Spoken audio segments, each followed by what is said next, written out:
that the vast majority of coaches in this region at some point I'd come into pretty close contact with. In my days of giving the coach 2 or the coach 3, I thought I'd seen most of these guys. Half of them are going to be my staff, and so I don't want to just deliver the same old. I want to try to bring something new to it. And now I look at half of you, I go like, I don't know you, I've never met you before in my life. So we'll see how this goes, because a lot of it is based on essentially just ideas that I've learned over the years from Louis or Wayne or all the other great people I've been able to learn from, and things that I had been teaching in the coach 2 and 3 years ago, and now going like, okay, how's my thinking on that evolved or changed or anything? I was kind of thinking that way as I put these presentations together, is how to evolve some of the stuff that I would have presented in the past. But if you never saw what I presented in the past, then it's going to be a lot of content in 30 minutes, but whatever. We'll see how it goes. All right, last one for me. It occurs to me as Wayne's presenting all the time that he's like trying to improve our sport, and I'm giving you a few tips. So I feel all of a sudden like I didn't shoot high enough with these presentations, but hopefully you'll gain something from it. To follow the same process, because it was the same logic that I was applying to this whole journey. We're going to talk about rhythm. And for anybody who's been involved in tennis for a long time, hopefully rhythm is a term and a concept and stuff like that you're somewhat familiar with.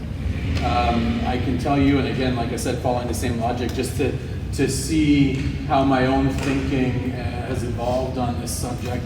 And so to do that, some of you might need the background of it, because you wouldn't all be totally aware of that. But it was interesting when I had a quick chance to catch up with Philip. Where'd you go?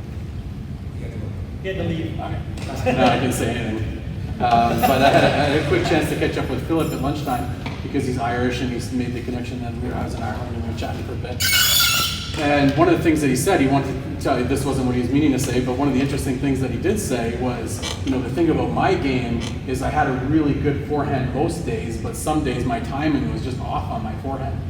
And I was like, oh, look at that, right? And so that speaks to where this notion of timing that I talked about last presentation, and now we're going to talk about feelings in connection to rhythm here today, or this afternoon, that it speaks to where this all came from. And so essentially, again, Louis always as the originator of all this, but the work that I was doing in connection to that, it goes a long ways to what Wayne said in his first presentation about decoding. And he doesn't talk about pronation to the kids. He understands the concept of it, but that's not the way he demonstrates it. And so what came to Louis and mine's attention over the years was that players didn't usually talk about rhythm. What they usually talked about was timing, and we're like, we don't really have a structure to develop timing. Players want it. You just watch a video of a kid, or not a kid, a professional coming off a match where they played poorly one day, and they interview them and say, what happened? They're just like, I had no timing on my backhand. Or the next word is they say, I just absolutely no feel on my second serve today, or no feel on my volleys. And so we're going like, wow, players are talking timing and feeling all the time, and coaches are talking contact point and rhythm all the time, and we just found a disconnect in the language. And so that's where this whole work came around, developing a structure between timing and feeling. And I think it's really good work. I can only say that because he did 90% of it. If I did 90% of it, that would sound pretty cocky. But I think it's really good work, and I think there's some very useful tools in the timing and feeling piece. But as I mentioned, as I've been thinking about it more, there's things that seem to miss. And within the feelings, I kept feeling, sorry, it's tough when you use the same word for different purposes, the need to go back to talking about rhythm. And so then just wanted to connect the dots for you guys on how I've been thinking about that and what I've been doing. So that's essentially what we're going to do. The first one is, so I said mistakes I've made. We talk about rhythm, but nobody ever had an effective definition for rhythm. That always drives me crazy. So like one of the most common terms that I would hear coaches use, more in the old days actually, I don't know that I hear this often anymore, but they would say mental toughness. I'm like, oh, what do you mean by mental toughness? What do you mean by it? And it's like everybody meant something different by mental toughness. And so one of the exercises that I went through as a young coach was just define things for myself. And it wasn't because I wanted it to be the definitive answer for that, but just I wanted a working definition for myself. And I'd never done that with rhythm. And so I thought, man, we better come up with an effective definition for rhythm, because how can you teach what you don't define?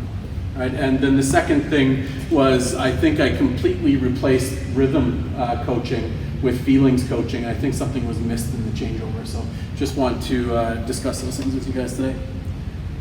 So I made up a definition, as I always do. And again, like I said, it's not to impose a definition on anybody, that's for sure. Just to share what I've come up with. So I go, the distribution of acceleration in a swing and or deceleration, and is why my definitions never catch on, because they're never something that's like sounds good and people can remember them. Like, I'll ask you guys 10 minutes from now the definition and you all have forgotten it. You came up with the fart. That was great. I don't know what you're talking about. I had no acronyms in any presentation. It's amazing what people remember. It's not what you're taught, it's what you learn. See, I remembered that. And so then, so I had came up with a definition. And then when it comes to the feelings, I said it's an amazing, but it's an incomplete coaching tool. Let's connect the dots. And so, like I said earlier, there's enough new faces in here, and I think it's worth going through anyways. But the people that are working closely with me, and even Wayne and I go through this stuff because we always chat and catch up on different things. We identified sort of 5 feelings in playing tennis that we use a lot, and we've developed a really nice structure on them.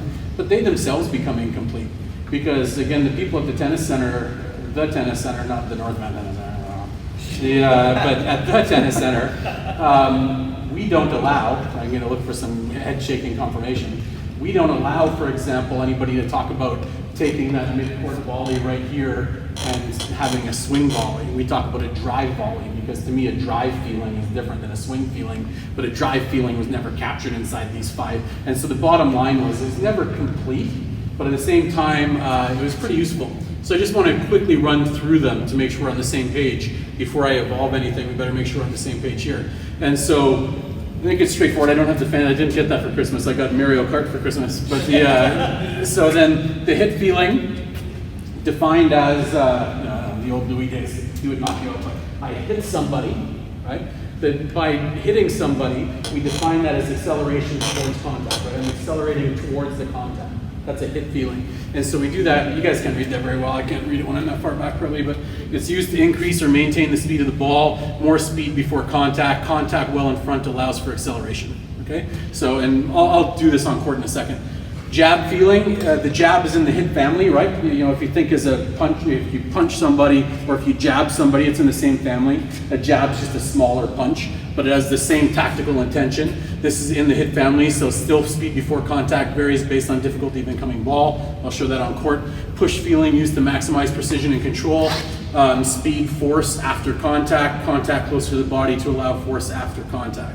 Well, that sounds, so I used the word contact too many times. Catch, used to decrease the speed of the ball, no racket speed, low grip tension, contact closer to the body to allow for passive grip position. I demonstrated that one in the timing one, I mentioned that already. And the same with the block, used to maintain the speed of the ball, and I said maintain because you remember in the presentation how much of the speed of the ball will you actually have if you perfectly block? 60%. You guys learned something, that's good, you're listening. So it's not fully maintained, but a lot of players will talk about that. The ball's coming fast, use the speed of the ball, just maintain it. It doesn't purely maintain, but it's a feel kind of a thing. There's no racket speed, it's high grip tension, contact further in front to allow for strong wrist position. So that's what I demonstrated with the volleys already. Does that all make sense to you guys? Let's just quickly live it, so you don't mind demoing or feeding a few balls there. And I'm gonna hit my slice backhand. Which feeling, go ahead, feed me a couple so you can see a few. Oh, first one is so much better, I should stop. Which feeling would you guys say, and I don't care if you're wrong, it's not a test, okay, but just to get your eyes looking like that, which feeling do you think that is? Even if you only answer it in your head, I don't care, okay? Because even if your answer was not what I was thinking, it could be because my technique is bad or something. Bottom line is I was trying to demonstrate a push feeling, right? There wasn't a lot going on behind contact. More after contact. And what have you noticed about these slices except for the second one I hit so far? They're all very consistent in what they're delivering from the ball, right? It's like basically, just watch. Okay, ready? This will put myself on the test. I'm going to try to land this exactly, I never go backwards. I'm going to try to land this exactly on the baseline. I just said I never go backwards. Okay? Was it? No. Pretty darn close, right? No. Wasn't it? Yeah? Okay. Because the push feeling is great for precision type of situations. Why? Because the more speed before contact, obviously it's a little bit tougher to have perfection over your racket angle and the different things that actually affect where the ball goes. So when I do less before contact, easier to be precise, right? So precision situations, I do that. Now watch my slice backhand.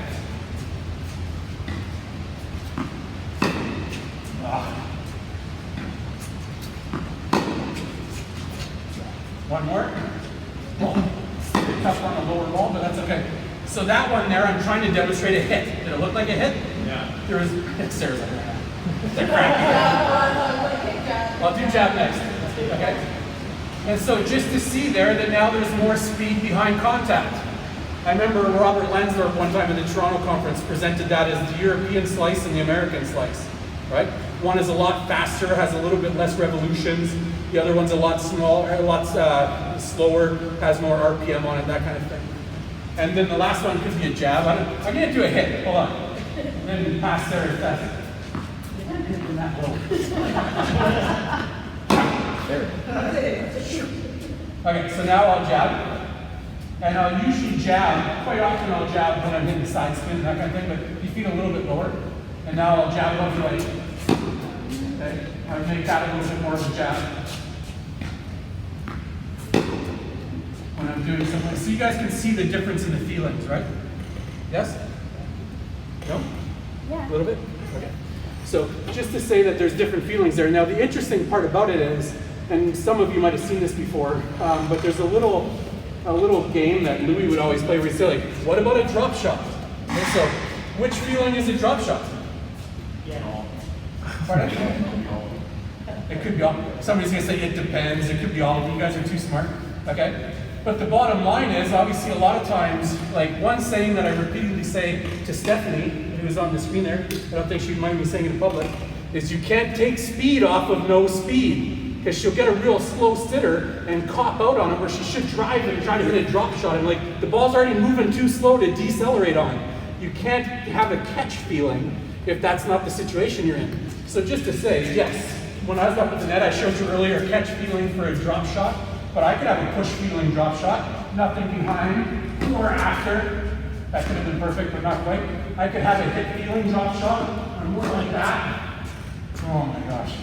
And I could have a jab feeling, or a little bit more like this. I usually get that one. One more try at all those. Push, not that it's about feeling. Oh, crap. Okay? I used to do this perfectly when I presented more often. And jab. At least I can jab it a little bit, okay? I'm completely fine with my inadequacy. Just hopefully, only just want to present the notion, just make sure we're all clear on what these feelings are, the fact that they apply to any situation of play, the fact that they apply to different tactics. It's not so easy as, oh, you're attacking this, you're this feeling. It's just not like that, right? So everybody clear? I feel good about that? Yeah. This is all old information. We've been presenting this for a really long time, okay? But at the same time, I don't feel like coaches use this tool nearly as much or as effectively as they could. I would suggest to you that, I want to make an honest guess that's not like hyperbole, 30% of my coaching feedback is connected to one of these feelings, probably, somewhere between feeling and rhythm. Okay? And again, not to say that, oh, Larry's doing 30, I'm only doing 10, my coaching must suck, but just to give you an idea, like, you know, that's how effective and useful those things can be. Okay? But we've done that. Any questions on feelings or anything like that? Oh, thanks. I'm great. I thought I had a slide that made the next point, but I'll maybe without the slide. Okay? The trick in all of these things come down to then defining and understanding really well the rhythm inside of these feelings. That's the point that I'm trying to get at. And so what ends up happening is like this, okay? So if you don't mind feeding me again, Derek. One of the easiest ones for me to make a mess of is a high shoulder height forehand with my sketchy continental grip forehand. Okay, so just the typical Tennis Canada, I shouldn't say that. That reference is to when Louis used to write the material. The 3/4 court high forehand was always the example he'd use, so not Tennis Canada, Louis. Okay? And then I'd be like,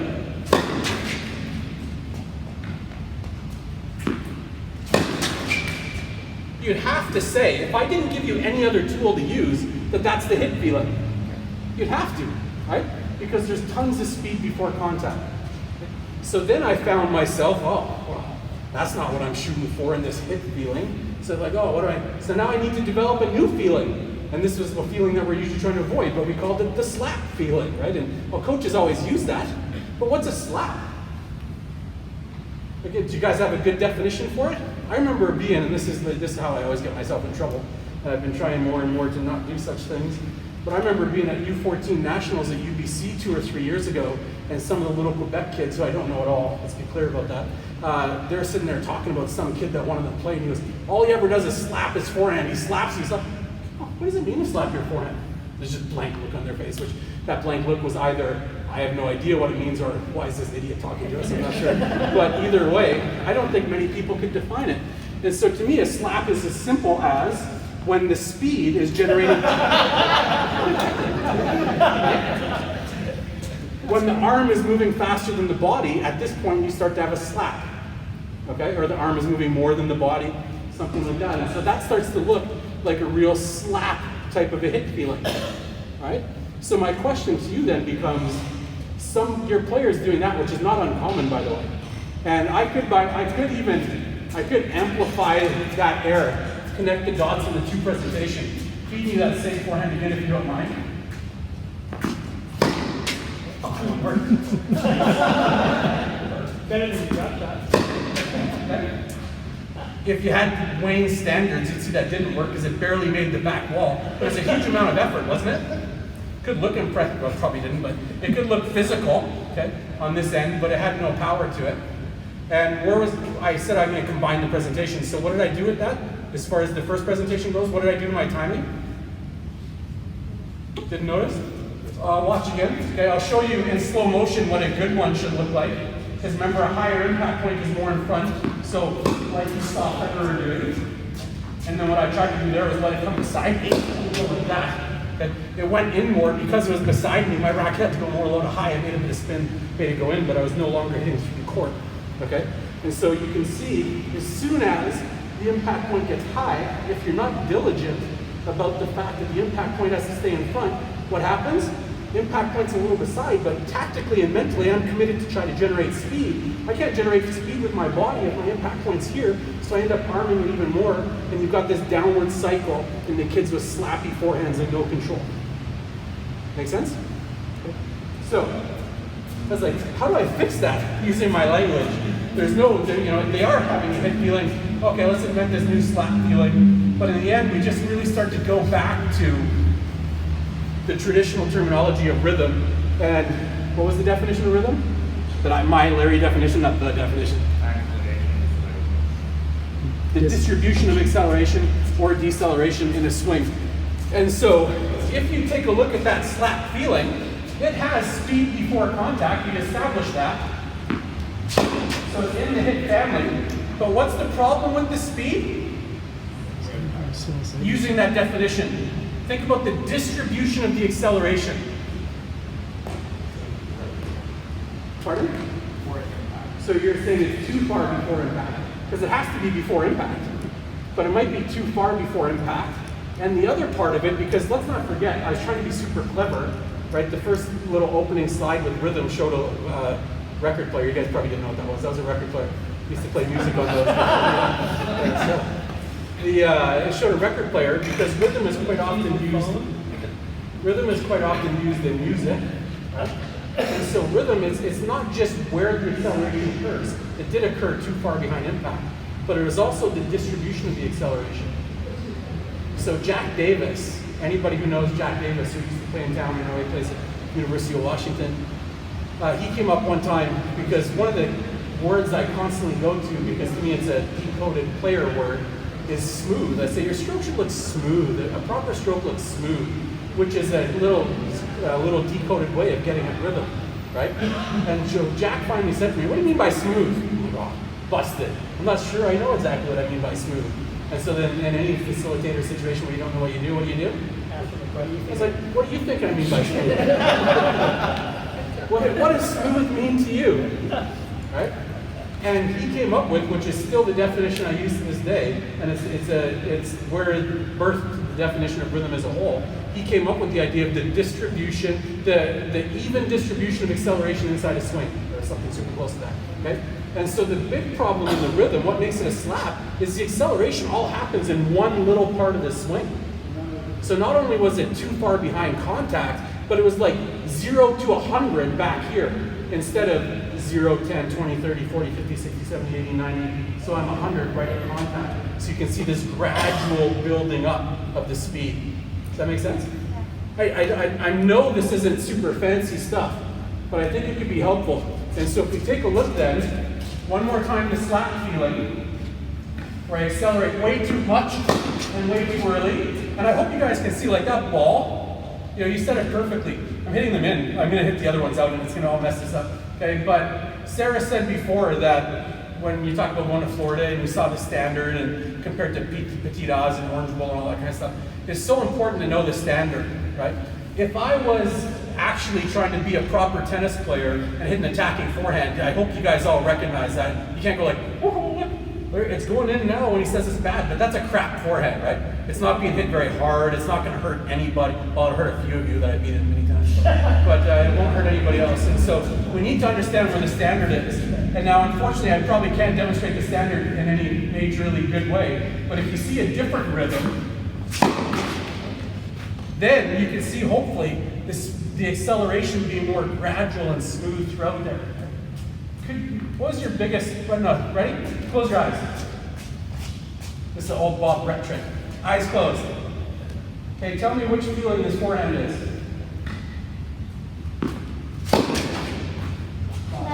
Okay, next one. It's a hit. Okay, it's a much better rhythm. Now, part of that different in the sound is just because there's more spin on that slappy one when I'm going like that. But nonetheless, it's a totally different strike, right? I don't know, has anybody here got a good enough forehand to demonstrate? We don't need to demonstrate it. My forehand, no, not high forehand. Yeah. Patrick the other day was shadow swinging his high forehand, which he's famous for. And his shadow swings were from like right here. I said, Patrick, you realize the high forehand shoulder height? Because that is shoulder height. But it's because he brings it, he says like, look, my racket's at your hand, and the impact pointer at your waist. But at one point the racket was at his shoulder, so for that's it. It's a high forehand for him. So when he goes to start playing again in the summer, just hit high balls to his forehand. That's not it. He's not. Oh, shit. Anyways, is that 5 minutes? Okay. So just the understanding of inside these feelings, we need to understand. It's not good enough to just say speed before contact. How far before contact? Which level of acceleration should it be? And again, I'm not saying that's exactly how you communicate it to the player.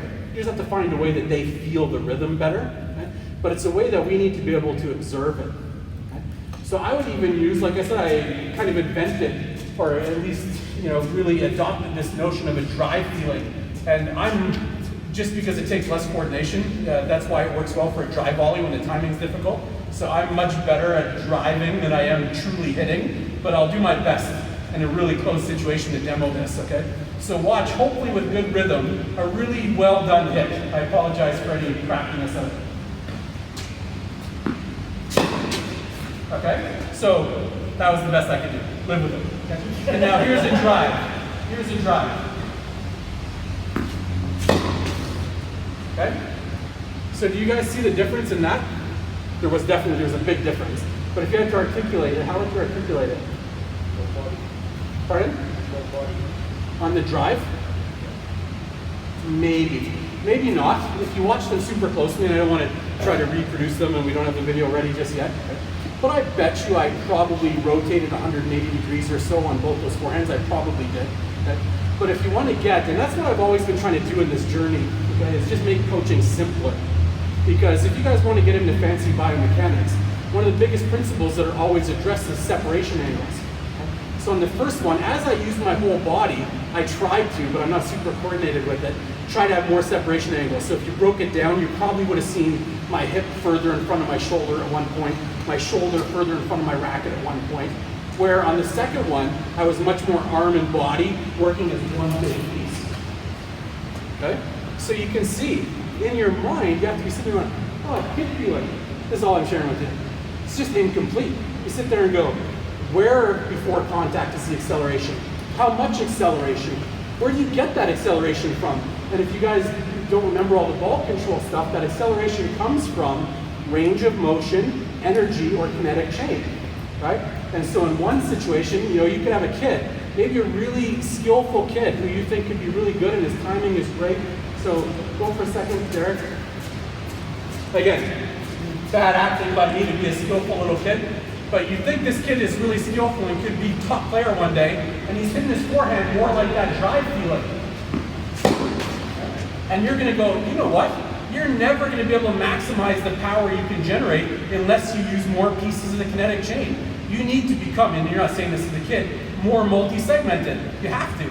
And so then you do the proletary power slot sort of stuff like that, and really just start using more segments.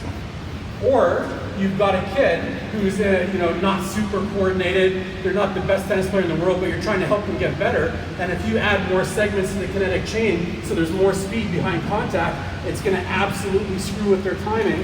And we said timing is first, right? So all my point is to say that this stuff is incomplete if you just take it as here's the piece on timing, here's the piece on feeling, and not interweave it with the biomechanics, the rhythm, understanding exactly where the speed comes from. Do you understand all that? I could even, and I know it was 5 minutes, 4.5 minutes ago. So let's say this will be really, Derek, be nice and hit like a normal version of a first serve into my backhand, not your version, okay? And so in this situation, somebody who had a good return, Jeff Spears, I mentioned earlier, was an absolute genius at this return. He was a college All-American by hitting this return that I'm going to attempt. Better than that. Okay, so it's just this little jab feeling, like this. That's what I'm trying to generate, right? If all I do is block that, every net player is going to eat it up because it goes back at only 60%. So I need to be able to jab that. I don't need to hit harder than the incoming serve, but I need to get closer to the incoming serve speed to make sure that the net person can't intercept it. So then I have this little jab feeling. All right, get down on your knees or something. Okay? So I have this little jab feeling, okay? But just like anything, that's why my point being that having that information is not enough. I say just jab it. Okay, so I'm jabbing it. That is a jab, right? That's speed before contact in a small distance. That one might have worked just because the direction was so good. But overall, you're like, that is a jab, coach. That is a jab. What do I need to do? And so I would always, a common thing I would talk about is to fire the hands, I would talk about. But if you want to connect that to biomechanics, what is that? It's increasing the energy from your forearm segment is what it is. Okay, so this stuff is all connected. But if I increase the energy from my forearm segment, now all of a sudden, that jab is going to have more zip to it. It's the Bruce Lee 1-inch punch. Right? This is a 1-inch punch. Look. And so is that. Right? So, just to say, I think that's probably about 30 minutes, that the feelings is a really cool tool. I hope people use it more. I get the feeling you're probably still not using it enough. And if it's not something you're feel like you have a grasp of, then I'm happy to send you all this kind of stuff. I think there's presentations all over the place on that now. But once you get the feelings, just understand the thinking that I've been having because it's still incomplete unless you can connect it to where the speed is exactly, how you decide to distribute that speed, how you decide to actually develop that speed. There's more to it, and all of that falls into that section that I refer to as rhythm. Really understanding the rhythm required to execute each feeling successfully. I think that's